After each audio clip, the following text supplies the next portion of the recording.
एक पर्वतमाला है भारत में, विंध्य पर्वतमाला। आप लोग जानते होंगे, हाँ, मिर्जापुर में तो है वो विंध्याचल, विंध्य पर्वतमाला। एक बार विंध्य पर्वत लगे बढ़ने, इतना बढ़ने लगे कि लगा कि पूरा संतुलन बिगड़ जाएगा। तो देवता सभी पहुंचे अगस्त मुनि के पास। उस समय अगस्त मुनि काशी में रहा करते थे। तो जाकर अगस्त मुनि से देवताओं ने कहा कि आप अपने शिष्य विंध्य को समझाइए कितना न बढ़े। अगस्त मुनि बोले, मैं काशी छोड़कर कहीं जाने वाला नहीं हूं, काशी का त्याग कर दूं? तो देवताओं ने भगवान विश्वनाथ से निवेदन किया। भगवान विश्वनाथ ने जब अगस्त मुनि से कहा कि आप जाइए, अगस्त मुनि बोले, प्रभु काशी का कौवा भी काशी नहीं छोड़ना चाहता, आप मुझे काशी छोड़ने के लिए कह रहे हैं?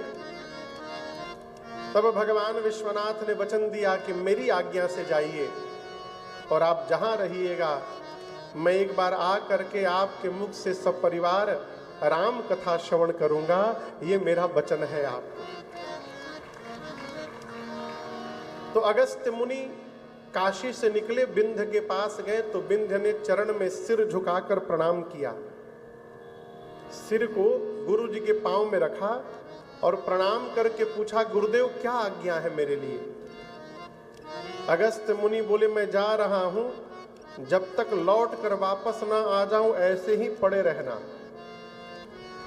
और बोलकर अगस्त्य मुनि दंडकारण्य में गए, आज तक लौट कर नहीं आए। अब विंध्य उसी प्रकार सिर झुका करके पड़े हुए हैं, उनका विकास रुक गया, उतने पे रुक गए। इसी वचन का पालन करने के लिए भगवान शंकर मां सती के साथ पहुंचे दंडकारण्य में अगस्त्य मुनि के आश्रम पर।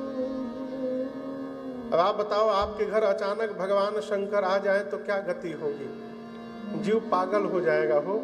अगस्त्य मुनि तो नाचने लगे, दिव्य आसन पर पधराए, पूजन किए, पांव पखारे, आरती उतारे।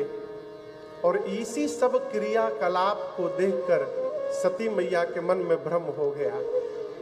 कैसा भ्रम? कि यहाँ कथावाचक ही श्रोता की आरती उतार रहा है, तो ये कथा का सुनाएंगे? नियम से इनकी आरती हमको उतारनी चाहिए, हम सुनने आए हैं, ये सुनाने वाले वक्ता हैं। परंतु यहाँ वक्ता ही श्रोता की आरती घुमा रहा है। बाबा भी कहां कहां लेके चले आते हैं। परिणाम राम कथा।